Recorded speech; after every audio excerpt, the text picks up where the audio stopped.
حضرت عائشہ صدیقہ رضی اللہ تعالیٰ عنہ فرماتی ہیں ایک عورت تھی اور اسے نبی پاک صلی اللہ تعالیٰ علیہ وسلم نے وہ کلمہ پڑھ کے مسلمان ہوئی، مدینہ طیبہ آ گئی تو حضور نے مسجد نبوی شریف میں اس کے لیے مکان، ایک سادہ سا کمرہ ساتھ مسجد کے بنوا دیا، وہیں رہنے لگی۔ اکثر وہ سیدہ طیبہ کے پاس آتی تو حضرت عائشہ صدیقہ رضی اللہ تعالیٰ عنہ فرماتی ہیں وہ بڑی باتیں سناتی اور آخر میں کہتی وہ ہار والا دن بھی بڑا عجیب دن تھا اور میرے رب کی قدرتوں کا دن تھا، وہ بھی بڑا عجیب دن تھا۔ سیدہ عائشہ صدیقہ رضی اللہ تعالیٰ عنہ ایک دن فرمانے لگی کہ تو ہار والے دن کا بڑا ذکر کرتی ہے، وہ کیا دن تھا؟ تو خاتون کہنے لگی اماں جی وہ دن تھا جب میرے رب پر بھروسہ اور مضبوط ہو گیا، جس دن میرا اپنے رب پر توکل اور بڑھا، میرے ایمان میں یقین میں اور پختگی آئی۔ کہنے لگی میں ایک گھر کی کنیز تھی، نوکرانی تھی، اس گھر میں ایک بچی تھی جس کے پاس سونے چاندی ہیرے جواہرات کا ہار تھا۔ اس زمانے میں چمڑے کے اوپر لوگ ہیرے جواہرات لگاتے تھے، کئی دفعہ سرخ رنگ کے چمڑے پہ لگائے جاتے تھے، وہ بچی پہنتی تھی تو کہتی ہوں بچی کے اس نے اتار کے رکھا یا اس سے گرا وہ ہار تو چیل اسے اٹھا کے لے گئی گوشت سمجھ کے اور میرے سامنے اٹھا کے لے گئی۔ گھر والوں نے مجھ سے پوچھا، یہ بخاری میں موجود ہے، گھر والوں نے پوچھا مجھ سے کہ وہ ہار کہاں ہے تو میں نے کہا چیل اٹھا کے لے گئی۔ گھر میں کچھ چوری ہو جائے تو سب سے پہلا الزام کس پہ لگتا ہے؟ ملازمین پہ۔ کہتے انہوں نے مجھے بڑا مارا، بڑی تکلیف تھی، حتیٰ کہ میری شرمگاہ تک کی تلاشی، میری عزت اتنی خراب کی میں بتا نہیں سکتی۔ میں نے اپنی زندگی میں ایک واقعہ دیکھا، ایک امیر گھر میں چوری ہو گئی، ملازم کو اتنا مارا کہ وہ چارپائی پہ پڑ گیا، پولیس والوں سے اتنی مار پروائی گئی کہ وہ بیچارہ چارپائی پہ پڑ گیا اور پھر وہ اتنا بیمار ہوا، کچھ دنوں کے بعد پتہ چل گیا کہ چور تو اپنا بیٹا ہے ان کا، پھر اس کا انتقال ہو گیا۔ اب وہ سیٹھ صاحب اور گھر والے آ کے مرنے والے کے کان میں معافی مانگ رہے ہیں، کان میں۔ تو میں نے ان سے پھر کہا تھا کہ یہ تو اب چلا گیا ہے، تمہارا زور چلتا تھا نا تو تم نے قانون خریدا اور تم نے اسے جتنا ہو سکا تم نے اسے مار پڑوائی، تمہارے پاس جو عدالتیں تھی تم نے وہاں کاروائی کی، اب ایک عدالت قیامت کے دن لگے گی۔ یہ کمزور تھا نا، کچھ کر نہیں سکا۔ میرے نبی پاک صلی اللہ علیہ وسلم نے فرمایا سن لو، اگر سینگ والی بکری نے بغیر سینگ والی بکری کو تکلیف دی ہوگی نا تو قیامت کے دن اسے بھی بدلہ دینا پڑے گا کہ تیرے پاس سینگ تھے اور تو نے اسے مارا تھا۔ وہ خاتون عرض کرتی ہے سیدہ عائشہ کی خدمت میں کہ مجھے بڑا مارا، مجھے تکلیف دی، میں کہہ رہی تھی کہ میرے سامنے چیل لے گئی ہے پر وہ نہیں مان رہے تھے، اماں جی انہوں نے مجھے بڑا مارا۔ حضرت عائشہ صدیقہ کہتی ہیں پھر کیا ہوا؟ کہنے لگی اماں جی جب کوئی میرا مددگار نہ رہا، مجھے تکلیف دے رہے تھے، رسوا کر رہے تھے، تو میں نے اپنے رب سے مدد چاہی، میرے رب کی طرف میں نے توجہ کی، میں نے کہا مالک اب تو ہی میرا مددگار ہے۔ کہتی ہے وہ مجھے مار رہے تھے تو وہ چیل جو ہار لے گئی تھی وہی لے کے واپس آ گئی اور ہمارے سروں کے قریب لا کے اس نے جب اس ہار کو پھینکا، وہ مجھے چھوڑ کے سائیڈ پہ ہوئے، وہ میری بے گناہی جان گئے، لیکن آپ کو بتاؤں اس دن سے میرا اپنے رب پر یقین اور بڑھ گیا۔ مجھے سمجھ آ گئی کہ جب انسان پورا ٹوٹ جاتا ہے اور جب کوئی چاروں جانب اس کا مددگار نہیں ہوتا تو رب تو ہوتا ہے نا، اللہ تو اس کا مددگار ہوتا ہے نا، وہ تو پھر اپنے اس بندے کی مدد کرتا ہے نا، پھر وہ تو توانائی دیتا ہے نا، وہ تنہا نہیں چھوڑتا، وہ تو آنسوؤں والوں کے آنسوؤں پہ بڑا کرم فرماتا ہے، وہ تو قسم پرسی میں آ جاتا ہے، اس کی رحمت بڑھ کے استقبال کر لیتی۔ تو بھائی جب آپ پر اللہ کی حکمت کے تقاضے پورے ہونے لگیں اور زندگی میں کبھی کوئی ایسا وقت آئے کہ آپ محسوس کریں کہ تنہا رہ گئے ہیں اور کئی اپنے بھی مخالفین کی جماعت میں نظر آنے لگے ہیں، تو اس وقت پھر دل، روح، زبان اور ذہن کو یکجا کر کے سمجھ لینا کہ جب ساری دنیا ساتھ چھوڑ جاتی ہے تو رب کی رحمتیں اس وقت بھی ساتھ رہتی اور اللہ کی مدد اس وقت بھی بندے پہ کرم نوازی کرتی۔ ایک اور حدیث سنیں، لطف کی بات ہی ہے، یہ بھی بخاری میں ہے، یہ بھی واقعہ بخاری میں ہے۔ اللہ اکبر۔ ایک شخص نے ایک بندے سے قرض مانگا اس نے کہا مجھے قرضہ دو۔ وہ کہنے لگا کہ کتنا قرضہ؟ اس نے کہا 1000 دینار۔ دینار سونے کا ہوتا تھا، درہم چاندی کا ہوتا تھا۔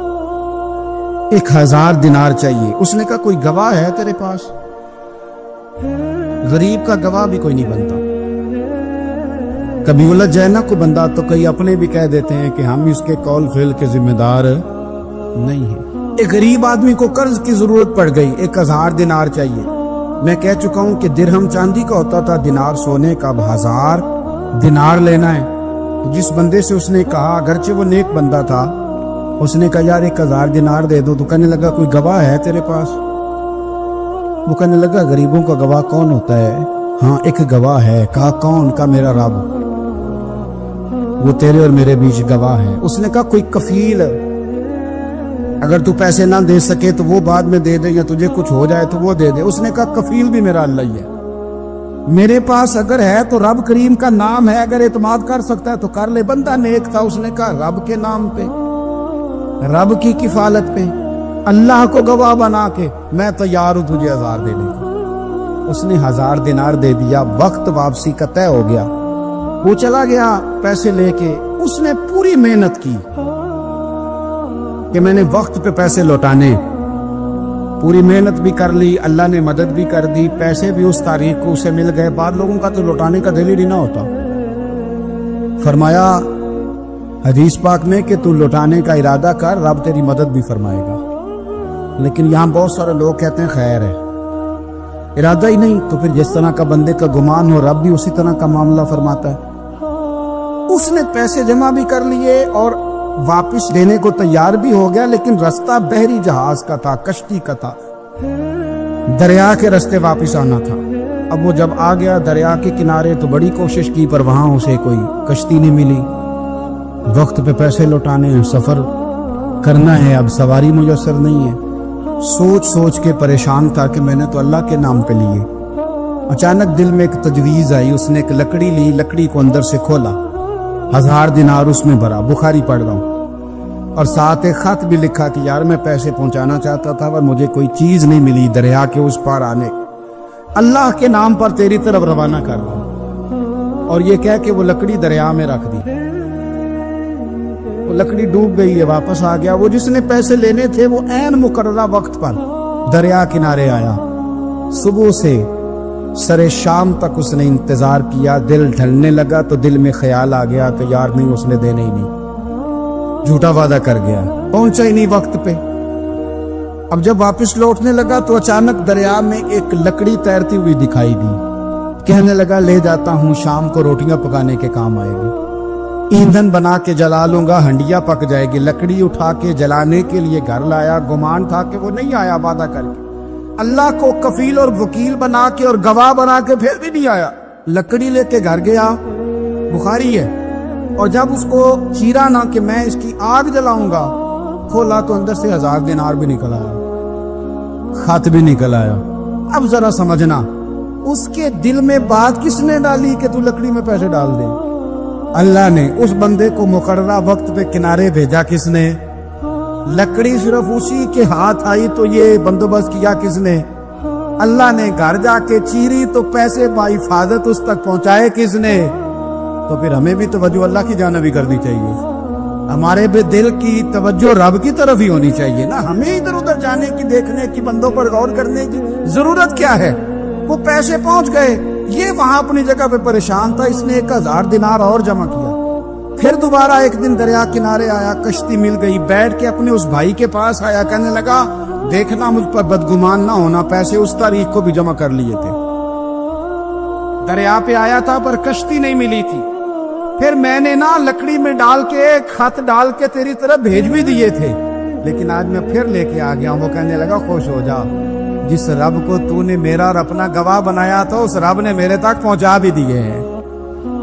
جب لوگ اللہ کو گواہ بناتے ہیں، رب کی جانب اپنی توجہ کرتے ہیں، اپنی چاہتوں، خواہشات اور اپنی ساری چٹھیاں اپنے رب کریم کی رحمت کی طرف روانہ کرتے ہیں، پھر اللہ اپنے بندوں کو مایوس نہیں کرتا، اللہ اپنے بندوں کو نواز دیتا ہے، اللہ تبارک و تعالیٰ اپنے بندوں پہ کرم نوازی کرتا ہے۔ او سنگیو، ساری امیدیں سیٹھوں، نوابوں، دنیا داروں سے کیوں وابستہ کرتے؟ ساری توجہات کا مرکز کیوں ان لوگوں کو بناتے ہو جو تمہیں دنیا میں مضبوط نظر آتے ہیں؟ اپنی توجہات کا مرکز اپنے خدا کو بنائیے، اپنے مالک کی جانب اپنی ساری خواہشات کا رخ پھیر دیجئے، اپنی توجہات اپنے رب کی جانب کر لیجئے، وہ اپنے بندوں پہ بڑی کرم نوازی فرماتا ہے۔ حضرت سعد بن ابی وقاص رضی اللہ تعالیٰ آپ فرماتے ہیں جب میں قادسیہ کی جنگ لڑ رہا تھا، ایک ریاست ایسی بھی آئی جس کے بادشاہ کا تاج بڑا مشہور تھا کہ بڑے قیمتی ہیرے ہیں اس کے تاج، معروف تھی وہ بات۔ تو میں نے مسلمان فوجیوں کو نصیحت کی کہ جب لڑائی کرو نا تو بادشاہ کا تاج جب ملے تو قبضے میں لے لینا، مال غنیمت میں شامل ہو جائے گا تو مسلمانوں کو فائدہ ہوگا، غریبوں کی مدد ہوگی، اسلامی فلاحی ریاست کے اندر بڑا فائدہ دے گا۔ فرماتے ہیں جہاد ہو رہا تھا تو علاقہ ریتلا تھا، غبار زیادہ تھی، ریت زیادہ تھی۔ آپ فرماتے لڑتے لڑتے شام ہو گئی، شام کے وقت بادشاہ قتل ہوا، بادشاہ کا سر تو ملا پر اس کا تاج کوئی نہ ملا۔ اب صحابہ ڈھونڈنے لگے، ریت ٹٹولنے لگے، تھوڑی سی جدوجہد کی تو حضرت سعد بن ابی وقاص کہنے لگے یار رات ہو گئی ہے، چھوڑو، نہیں ملتا تو رہنے دو، سو جاؤ اپنے اپنے خیموں میں جا کے، اللہ نے فتح دے دی ہے، یہی ہمارے لیے بہت کافی ہے، چھوڑو، شہادت ہے مطلوب مقصود مومن، نہ مال غنیمت نہ کشور کشائی۔ وہ تو کہا تھا چلو مل جائے تو ٹھیک ہے، نہیں ملتا تو رہنے دو، چھوڑ دیا۔ کہتے سب لوگ اپنے اپنے خیموں میں چلے گئے، سپہ سالار سعد بن ابی وقاص رضی اللہ عنہ فرماتے میں بھی اپنے خیمے میں، ابھی میں بیٹھا تھا، کمر جو تھی وہ میں نے لگائی تھی، زمین کے ساتھ لیٹا ہی تھا کہ میرے خیمے کے باہر کسی مجاہد نے آ کے صدا دی، حضور اجازت ہو تو اندر آ جاؤں؟ میں نے کہا آ جاؤ۔ تو کہتے ایک شخص آیا، اس نے چادر کے اندر اپنا چہرہ چھپایا ہوا ہے، پھٹے پرانے پوسیدہ سے کپڑے، ٹوٹے ہوئے جوتے، رسیوں سے باندھے، آ کے کھڑا ہوا اور چادر کے نیچے سے اس نے وہ تاج نکالا، اس کی چمک دمک ہیروں کی اتنی زیادہ کہ پورے خیمے میں روشنی پھیل گئی، اور میرے پاس تاج رکھ کے کہنے لگا حضور میں گزر رہا تھا تو میرے گھوڑے کے پیر سے کچھ چیز ٹکرائی ہے، میں نے کھودی ہے تو تاج نکل آیا ہے، رکھ لیں۔ اور فرماتے رات کے اندھیرے میں اکیلے اسے ملا، دیکھنے والا بھی کوئی نہیں تھا، اور بندے کی حیثیت بتاتی ہے کہ غریب ہے۔ پھر بھی میں نے پوچھا، میں نے کہا تم تو مجھے بڑے غریب آدمی لگتے ہو، تمہیں تو بڑی ضرورت تھی، کیا امیر ہو؟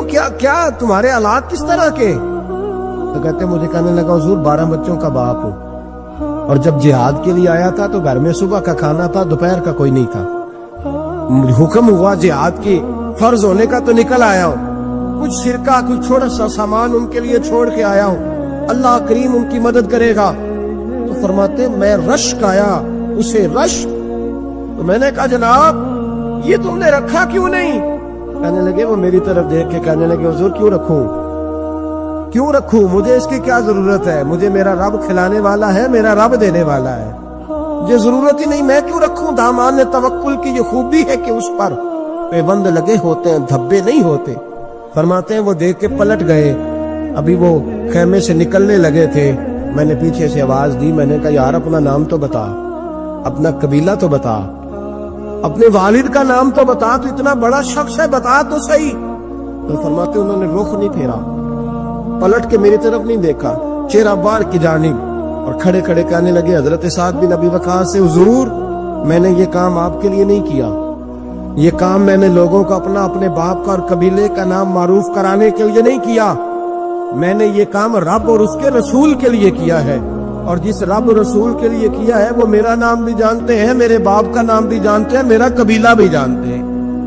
24 لاکھ مربع میل کا حکمران، اور شاہ روم کو خط لکھ کے کہتا ہے میں منت نہیں کرتا، میں حکم دیتا ہوں۔ نہ تگڑا بندہ جنگ قادسیہ کے لیے حضرت سعد بن ابی وقاص کو بھیجا، فتوح الشام پڑھ کے دیکھے، حضرت عمر بڑے پریشان ہیں، اتنے دن ہو گئے کوئی رپورٹ ہی نہیں آئی، اب تو موبائل ہے نا، ایک منٹ کی رپورٹ لیں آپ، بلکہ آپ ایک منٹ کی فوٹو لیں، آپ رپورٹ تو دور رہ گئی۔ حضرت عمر فاروق رضی اللہ تعالیٰ عنہ بڑے پریشان ہیں کہ قادسیہ میں حضرت سعد بن ابی وقاص کے ساتھ لوگ جہاد کرنے گئے، رپورٹ کوئی نہیں آ رہی، اتنے پریشان تھے کہ باہر نکل کے نا اس رستے پہ بیٹھ جاتے جو رستہ قادسیہ کی طرف سے آتا تھا، جو بھی آتا جاتا پوچھتے جنگ کے کیا حالات ہیں۔ ادھر جب اللہ نے فتح دے دی نا تو حضرت سعد بن ابی وقاص رضی اللہ تعالیٰ عنہ نے ایک قاصد کو خط دے کے بھیجا، کہنے لگے عمر کے پاس جاؤ، انہیں اطلاع دو کہ الحمدللہ اللہ نے اسلام کو فتح عطا کر دی۔ یہ حضرت عمر کو جا کے دینا، وہ بڑے پریشان ہو گئے۔ وہ جو اس زمانے میں اس طرح ہوتا تھا کہ کئی دور دور سے صحابہ جو دوسرے شہروں کے ملکوں کے رہنے والے ہوتے تھے وہ بھی آ کے شامل ہو جاتے تھے جہاد میں۔ کوئی ایک دفعہ مدینے آیا، کوئی 2 دفعہ آیا، پھر اپنے اپنے علاقوں میں بہت سارے لوگوں نے زیادہ دفعہ حضرت عمر کو دیکھا بھی نہیں تھا۔ وہ جو قاصد خط لے کے آیا تھا نا، اس نے ایک آدھ دفعہ دیکھا تھا، حضرت عمر بوڑھے ہو گئے، وہ پہچانتا نہیں تھا۔ ادھر سے وہ خط لے کے آ گیا، حضرت عمر مدینے سے باہر نکل کے اس روڈ پہ بیٹھے تھے جو قادسیہ سے آتا تھا۔ جب وہ اس آدمی کو آتے دیکھا تو حضرت عمر اٹھ کے کھڑے ہو گئے، فرمانے لگے قادسیہ سے آ رہے ہو؟ وہ کیا کہتا ہے؟ پھٹے پرانے کپڑے، ٹوٹے ہوئے جوتے، سر پہ پرانی پگڑی، کہنے لگے غلام مدینے کے رہنے والے ہوں؟ حضرت عمر کہنے لگے ہاں مدینے کا ہوں۔ کہا میں قادسیہ سے آیا ہوں، الحمدللہ اللہ نے اسلام کو فتح دے دی ہے، الحمدللہ کفر کی کمر ٹوٹ گئی ہے۔ اس نے یہ بات کر کے تو گھوڑے کو ایڑی لگائی، گھوڑا دوڑنے لگا مدینے کے، حضرت عمر بھی ساتھ ساتھ دوڑ رہے، فرمانے لگے اچھا بتاؤ خالد بن ولید کا کیا حال ہے؟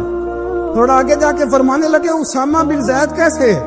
وہ کہتے ہیں ٹھیک ہے۔ پھر اس نے اور گھوڑا، عمر ساتھ ساتھ دوڑ رہے ہیں، ساتھ ساتھ 24 لاکھ مربع میل کا حکمران، ایک جوتا پیر سے نکل گیا، عمر دوڑ رہے ہیں۔ آگے جا کے پوچھتے ہیں سعد بن ابی وقاص کا کیا حال ہے؟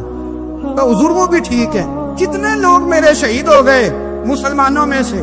کہنے لگا صحیح گنتی کا نہیں پتا، یہ لفظ ادا ہوتے ہوتے مدینے کی سرحد آ گئی۔ لوگوں نے عمر کو گھوڑے کے ساتھ دوڑتے دیکھا تو کہا امیر المومنین کیوں دوڑ رہے ہیں؟ وہ غلام چھلانگ لگا کے نیچے آیا، قدموں میں بیٹھ گیا، کہنے لگا حضور آپ نے بتایا ہی نہیں آپ امیر المومنین ہیں۔ آپ فرمانے لگے کیا بتاتا؟ میں تو اونٹ چرانے والے کا پتر ہوں، کیا بتاتا؟ وہ عمر ہوں جس نے اپنے گناہوں کا حساب دینا ہے، کیا بتاتا؟ جو سعد بن ابی وقاص کو جہاد پہ بھیج کے خود بزدلوں کی طرح گھر میں بیٹھا ہے، کیا بتاتا؟ کوئی حیثیت نہیں، کوئی تار، تو نے اچھا کیا، تو تو مجاہد تھا، مجھے ساتھ ساتھ دوڑایا، تو نے اچھا کیا۔ جتنے لوگ تھے چیخیں مار کے رونے لگے۔ حضرت فاروق اعظم سے کہنے لگے عمر جب تک تیرے جلوے رہیں گے اللہ کامیابیاں ہی عطا فرمائے گا، جب تک تیرا رنگ رہے گا اللہ تعالیٰ نوازتا ہی رہے گا۔ کچھ نہیں کبھی اپنا آپ ظاہر ہی نہیں کیا۔ بہت بڑے تھے، بہت بڑے تھے حضرت عمر، بڑے تھے۔ حضرت عمر فاروق رضی اللہ تعالیٰ عنہ بدر کے میدان میں جب نکلے نا بدر میں، تو حضرت عمر سے حضور نے تجویز مانگی، فرمایا صف بندی کیسے کرے، کس طرح لڑنا ہے؟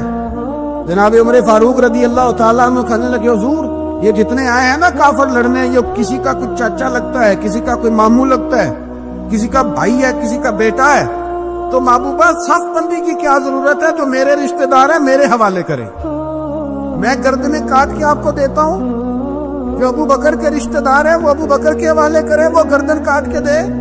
جو علی کا کچھ لگتا ہے وہ علی کے حوالے کرے۔ ہم دنیا کو بتائیں گے کہ اشداء علی الکفار، اشداء علی، اس کے لیے ہمارے پاس سختی ہے، کوئی نرمی، وہ ہمارا سگا بھی ہو تو اس کے حق میں کوئی نرمی۔ حضرت عمر نے اپنے سگے ماموں کی گردن کاٹی بدر کے دن، سگے ماموں کی۔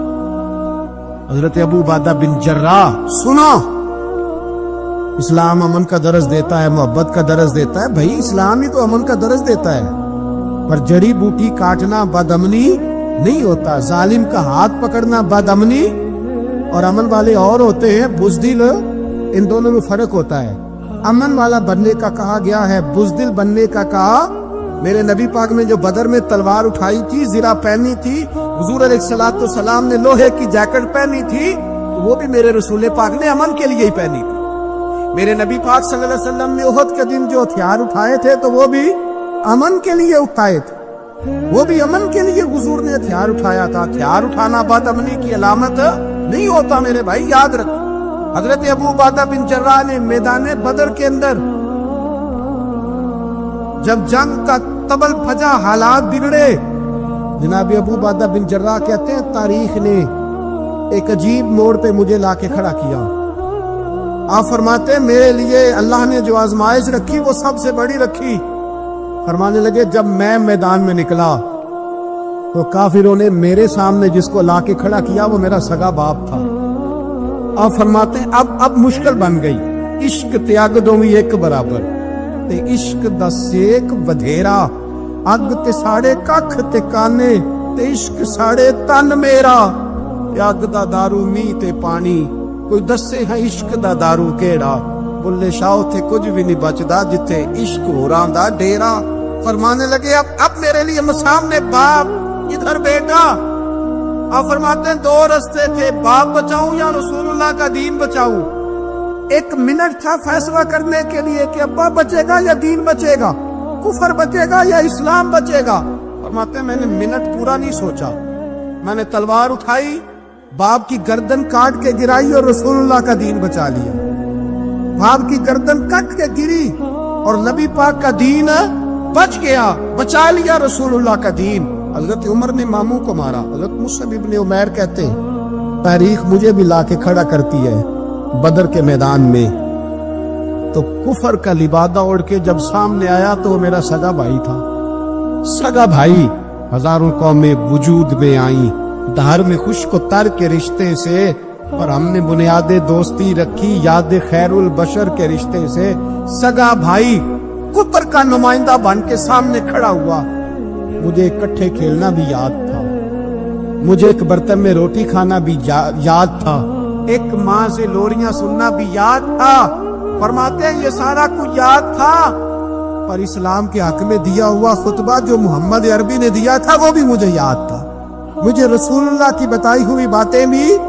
فرماتے ہیں میں سارا کچھ بھول گیا، پر مجھے اپنے رسول کا پڑھایا ہوا سبق نہیں بولا، وہ مجھے یاد رہا۔ میں نے پھر سگے بھائی کی گردن کاٹی اور میں نے وہ گردن کاٹ کے حضور کے پاس پیش کی، اور میں نے دنیا کو بتایا کہ ہمارے لیے اصل وہ ہے جو ہمارے رسول ہمیں حکم ارشاد فرماتے ہیں۔ یہ رشتے ہمارے لیے اصل ہے، ہمارے لیے اچھے تعلقات ہیں۔ کون سے اچھے تعلقات؟ کون سے اچھے تعلقات؟ میرا ایک دوست مجھے کہنے لگا امریکہ تو پیار ہی بڑا کرتا ہے ہم سے۔ میں نے کہا بالکل، قصائی بھی بڑا پیار کرتا ہے بکرے سے، بڑا پیار ہوتا ہے۔ آپ جو قربانی کے بکرے لائے تھے آپ کو پیار نہیں تھا؟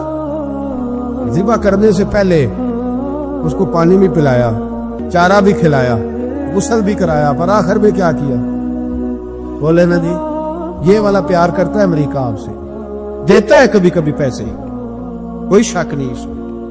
وہ کہتا ہے وہاں زلزلہ آیا ہے تو اتنے لاکھ ڈالر دیتا ہوں، فلاں آیا، لیکن وہ والا پیار جو قصائی بکرے سے کرتا ہے، کہتا ہے جب موقع آئے گا تو میں چھری بھی پھیروں گا، اور اپنے وقت پہ آ کے وہ یہ میری مثال یاد رکھ لینا، امریکہ کا پاکستان سے اور مسلمان سے وہ والا پیار ہے جو بکرے کا قصائی سے اور قصائی کا بکرے سے ہوتا ہے۔ وہ چارہ ڈالتا ہے، موٹا کر کے ذبح کرتا ہے، پتلا ذبح کرنے میں اسے لذت نہیں آتی۔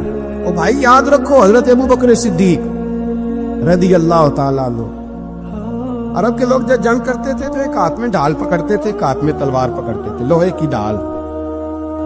جب دشمن حملہ کرتا تھا تو ڈھال آگے کرتے تھے، وہ کئی دفعہ ٹکرا کے ڈھال سے تلوار گر جاتی تھی۔ حضرت ابو بکر صدیق میدان میں نکلے، بیٹا کافروں کی طرف سے لڑنے آیا ہے، سگا بیٹا، اور میرے مصطفیٰ کریم نے فرمایا اولاد بزدل کر دیتی آدمی، اور جب ایمان پختہ ہو تو پھر صحابہ نے اس بزدلی کی بھی پرواہ نہیں کی۔ سگا بیٹا کافر کی جانب سے آیا، حضرت ابو بکر صدیق نے تلوار سے حملہ کیا، بیٹے نے ڈھال آگے کی۔ جب صاحبزادے نے ڈھال آگے کی نا تو حضرت ابو بکر کی تلوار لوہے کی ڈھال سے ٹکرائی، تلوار گر گئی۔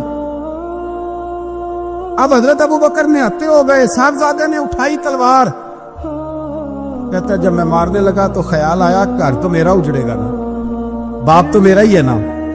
صاحبزادے کہتے ہیں میں ابو بکر صدیق کو چھوڑ کے چلا گیا، بعد میں مسلمان ہو گئے، کلمہ پڑھ لیا، ایک دن گھر میں بیٹھے تھے تو بات شروع ہو گئی۔ صاحبزادے کہنے لگے ابا جی وہ یاد ہے نا جب میری ڈھال سے آپ کی تلوار ٹکرائی تھی اور تلوار گر گئی تھی تو میں نے آپ کو باپ سمجھ کے چھوڑ دیا، میرا ہی گھر اجڑنا تھا باپ سمجھ کے۔ جناب صدیق اکبر رضی اللہ تعالیٰ عنہ صاحب ابن شام نے لکھا ہے کہ اپنی سرین پر 2 دفعہ ہاتھ مارا، 2 دفعہ، کہنے لگے بیٹے تو اس وقت کافر تھا، تو نے مجھے چھوڑ دیا، میں جب واپس پلٹا تھا نا اسی دن اسی لمحے تو میرے دل میں خیال تھا کہ بیٹے نے تو چھوڑ دیا ہے لیکن اگر بیٹا یوں میری تلوار کے نیچے آتا میں بیٹا سمجھ کے معاف نہ کرتا، کفر کا نمائندہ سمجھ کے قتل کر دیتا۔ اس لیے کہ میری نظر میں اگر کوئی اہمیت ہے تو رسول اللہ کے فرمان کی اہمیت ہے۔ باپ بیٹے اولاد کی کوئی اہمیت ہے؟ اشداء علی الکفار، کافر سے نفرت ہی نہیں ہوتی۔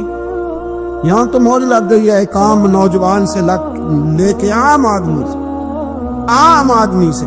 وزیر اعظم تب کی سوچ یہ ہے کہ رہائش امریکہ میں ہونی چاہیے، لندن میں ہونا چاہیے، بس یہی سوچ ہے۔ اب تو اللہ تبارک و تعالیٰ معاف کرے جس کے پاس پاسپورٹ ہے لندن کا، یورپ کا، وہ سمجھتا ہے پتہ نہیں میں کون سی بلا ہوں۔ چھوڑو، کس چکر میں پڑ گئے ہو، کس طرف نکل گئے ہو۔ صدر صاحب امریکہ کے صدر کے ساتھ فوٹو کھچاتے ہیں تو وہ 2 فٹ اونچا ہو جاتے ہیں۔ بس کرو یار، یہ کمزور لوگوں کی علامت ہے، کمزور لوگوں کی۔ حضرت عمر فاروق رضی اللہ، مجھے پلٹ کے یاد آتے ہیں سیدنا فاروق اعظم، حضرت فاروق اعظم رضی اللہ تعالیٰ عنہ سے عیسائی بادشاہ نے کہا میں ملنا چاہتا ہوں۔ آپ فرمانے لگے ٹائم نہیں، جو تجھے ملنا ہے وہ مدینے کے غریبوں کو نہ ملوں گا، وہ رسول اللہ کے نوکروں کو نہیں ملوں گا، تجھے مل کے کیا کرنا ہے؟ میں انہیں ملوں گا جن کے لبوں پہ رسول اللہ کا درود جاری ہے، جو مصطفیٰ سے پیار کرتے ہیں۔ مجھے تجھ سے ملنے کی کوئی ضرورت ہے؟ ہمارے ہاں وہ نفرت نہیں کفر کے لیے جو مسلمان کے دل میں ہونی چاہیے، وہ مزاج نہیں ہمارا، وہ شعور ہی نہیں۔ ہم جب بھی اتحاد کرتے ہیں کافر سے اتحاد کر کے اپنے ہی بھائی کو مارنے لگتے ہیں۔ وہ دی لڑائی ہو رہی تھی، بھائی کا بھائی سے اختلاف نہیں ہوتا گھر کے اندر، پھر وہ دشمنوں کو بلا کے لاتا ہے کہ میرے بھائی کو مارو۔ ایسا ہوا ہے کبھی؟ اگر آپس میں اسلامی ممالک کا اختلاف ہے بھی تو کافر کو لاؤ گے مارنے کے لیے، کافر کو لاؤ گے۔ اور یہاں ایک آدمی قید ہوا تھا امریکہ کا، پوری دنیا کو مصیبت پڑ گئی تھی۔ سمجھ آ رہی ہے؟ نام لینے کی ضرورت تو نہیں، بات کی سمجھ آ رہی ہے آپ حضرات؟ ایک آدمی قید ہوا تھا اور انسانی حقوق کی تنظیمیں اور ہمارے اپنے اندر سے بڑے بڑے، میں روشن خیال نہیں، میں روغن خیال کہتا ہوں ان لوگوں، بڑے بڑے روغن خیال اٹھ کے کھڑے ہو گئے، جی انسانی حقوق کی بات کرو، جی ایسے ہو گیا، جی ویسے ہو گیا، لے گئے بندہ چھڑا کے۔ یہاں روز خون کی ندیاں بہتی ہیں۔ اقوام متحدہ جس سے مسلمان بھیک مانگتے پھرتے کہ مسلمانوں پہ مظالم بند کراؤ، اقوام متحدہ نے کہہ دیا کہ دنیا کی مظلوم ترین اقلیت کا نام برما کے مسلمان ہیں۔ اقوام متحدہ نے رپورٹ دے دی، پھر مر نہیں گئے ساری اسلامی حکمران؟ شرم اور حیرت کے ساتھ کسی گھڑے میں دفن نہیں ہو گئے؟ تمہیں للکار کے انہوں نے کہا کہ یہ سب سے مظلوم ہے، ان کا کچھ کرو۔ چند دن پہلے یہاں ننکانہ صاحب پہ عیسائیوں نے جلوس نکال کے کہا مسلمانوں شرم کرو، ان کی مدد کرو۔ پوپ بول پڑا، پوپ عیسائیوں کا کہ مسلمانوں کہاں ہو، کدھر ہو تم، ان کی مدد کرو، نکلو ظلم ہو رہا ہے۔ پوری دنیا چیخی۔ آپ کے ملک میں آ کے امریکہ ڈرون حملے کر جائے تو آپ کی وزارت داخلہ کو بعد میں ہوش آتا ہو، ہمیں تو پتہ نہیں چلا، ہم تو سوئے ہوئے تھے، وہ حملہ کر گیا۔ اور عالمی قوانین کی مخالفت کر کے برما کی حکومت کہتی ہے کسی صحافی کو بھی ہم اندر نہیں جانے دیں گے، ہمارا ذاتی معاملہ ہے۔ ایسے بے شرم لوگوں کو اپنا نمائندہ بناتے ہو جنہیں ہوش تک نہیں اس بات کی۔ ہم نے کلمہ پڑھا ہوا ہے نبی پاک صلی اللہ علیہ وسلم کا، میرے رسول پاک سید عالم نور مجسم صلی اللہ علیہ وسلم نے جو لوگ تیار فرمائے، نیند تو نہیں آ رہی آپ حضرات سے؟ نبی پاک نے جو لوگ تیار فرمائے، حضرت کعب بن مالک رضی اللہ تعالیٰ، حضور نے فرمایا چلو تبوک پہ میرے ساتھ، سارے چلو، سب تیار ہو گئے۔ حضرت کعب بن مالک فرماتے ہیں مجھے گھوڑا بڑا دوڑانا آتا تھا، نیزہ بڑا چلانا آتا تھا، تلوار کا میں بڑا دھنی تھا، میں مالدار بھی تھا، میرے پاس بڑے وسائل تھے۔ حضور چلے گئے تو میں نے، یہ بخاری ہے، فرماتے ہیں میں نے سوچا کہ میں چلا جاؤں گا، کل میں گھوڑا دوڑاؤں گا، میں نے پیچھے پہنچ جانا، پرسوں چلا جاؤں گا، ترسوں بس سستی ہو گئی، نہ جا سکا۔ فرماتے ہیں وقت بیت گیا، حضور چلے گئے، آج جاتا ہوں کل چاہتا ہوں، اسی میں حالات سارے گزر گئے، حتیٰ کہ اللہ کے رسول واپس آ گئے۔ فرماتے کچھ بوڑھے تھے جو نہ جا سکے اور کچھ منافق تھے جو حضور کے ساتھ جہاد پہ نہ جا سکے۔ آپ فرماتے ہیں میں جوان بھی تھا، تیر انداز بھی تھا، اور دنیا عرب سارا جانتا تھا کہ مالدار بھی ہے، اللہ تعالیٰ کی دی ہوئی بڑی نعمتیں۔ میں نہ گیا اور ہو غلطی گئی، سستی گئی۔ فرماتے حضور مدینے میں آئے، جب مسجد نبوی میں بیٹھے تو منافق آ کے بہانے کرنے لگے۔ کوئی کہنے لگا بچی بڑی بیمار تھی، کوئی کہنے لگا حضور کل ہی صحیح ہوا ہوں۔ فرماتے مجھے بھی پتا تھا اور پتا مصطفیٰ کو بھی تھا جھوٹ بول رہے ہیں، حضور کو پتا تھا، پر وہ بہانے کرتے، حضور قبول کرتے، میں چلو جاؤ۔ کہا فرماتے ایک منٹ کے لیے مجھے بھی وسوسہ آیا کہ کوئی بہانہ نہ کر دوں، لیکن پھر میں نے سوچا بہانہ کس کے سامنے کروں جسے اللہ تبارک و تعالیٰ نے نبوت کی آنکھ عطا فرمائی ہوئی ہے، اس محبوب کے سامنے بہانہ۔ اس خیال آیا مسلمان نیک و بد پہچان جاتے ہیں، محمد آدمی کے دل کی باتیں جان جاتے ہیں، کدھر بہانہ کروں، حضور کو تو سارا پتا ہے۔ فرماتے میں گیا، حضور نے پوچھا کیوں نہیں آئے، اور پوچھا بھی مسکرا کے، کیوں نہیں آیا، مسکرا کے پوچھا۔ فرماتے میں نے سچ سچ بولا، میں نے کہا یا رسول اللہ سستی ہو گئی، حضور غلطی ہو گئی۔ جو بہانے لگا رہے تھے ان کو آزادی مل گئی، اور مکتب عشق کا دستور نرالا دیکھا، اس کو چھٹی نہ ملی جس نے سبق یاد کیا۔ فرماتے ہیں ان کو چھٹی مل گئی، میں نے کہا حضور غلطی ہو گئی، تو نبی پاک نے فرمایا اس سے کوئی بندہ کلام نہ کرے، خبردار میرے ساتھ بھی گفتگو نہ کرنا۔ حضرت کعب بن مالک فرماتے ہیں میرا چچا زاد بھائی، خالہ زاد بھائی سارے رہتے تھے، میں کسی کو سلام لیتا تو کوئی جواب بھی نہیں دیتا تھا۔ فرماتے ہیں میں مسجد میں نماز پڑھنے آتا، پر صحابہ کرام کو حضور نے منع کر دیا تو مدینے کی گلیاں بھی ناآشنا ہو گئی۔ فرماتے ہیں مجھے یوں لگتا تھا کہ مدینے کے در و دیوار بھی مجھ سے کلام نہیں کرتے، میں وہاں دعا منگیا کرو سنگیو کتے مرشد نہ رس جاؤ گے، اے جنہاں دے پیر رس جاندے او جیوندے ہی مرے رہندے۔ کہا اس طرح لگا کہ جیسے حالات بگڑ گئے سارے میرے حق میں۔ آپ فرماتے ہیں میں مسجد میں آ کے بیٹھتا تو جب مجھے پتا تھا میں جب آنکھیں ادھر کرتا تو حضور مجھے دیکھتے، اور جب میں نبی پاک کو دیکھتا تو حضور چہرہ پھیر لیتے۔ بول پڑے خواجہ غلام فرید صاحب، کہنے لگے میں ویکھاں تے میرا یار نہ ویکھے، جے میں نہ ویکھاں تو ویکھے، ایڈے نصیب کتھوں تتڑی دے، او میرے وچ ویکھن دے ویکھے، غلام فریدا او بوے یار دے مریے، پاویں ویکھے یا نہ ویکھے۔ اور فرماتے میں سید عالم صلی اللہ علیہ وسلم کو دیکھتا تو حضور رخ انور پھیر لیتے۔ حضرت کعب بن مالک رضی اللہ تعالیٰ عنہ فرماتے کہ حضور کا حکم آیا کہ بیوی کو علیحدہ کر دو، بار پہلے کوئی نہیں بات کرتا، اب کہا بیوی کو علیحدہ کر دو، تو میں نے کہا حضور طلاق دے دوں، فرمایا نہیں میکے بھیج دو، طلاق نہیں دینی۔ فرماتے ہیں بال بچہ بھی چلا گیا، نہ گھر میں کوئی نہ باہر کوئی، تنے تنہا۔ آپ فرماتے ہیں زمانہ جانتا تھا، عرب کے صوبوں میں بات پھیل گئی کہ کعب بن مالک جیسا سردار، مالدار، گھوڑ سوار، تیر انداز، نیزہ باز، اتنا بڑا سیانہ سنجیدہ آدمی جدا کر دیا نبی پاک نے۔ فرماتے ہیں غسان کے عیسائی بادشاہ نے مجھے خط لکھا۔ حضرت کعب فرماتے ہیں بڑی آزمائش تھی پر یہ مصیبت سب سے بڑی تھی۔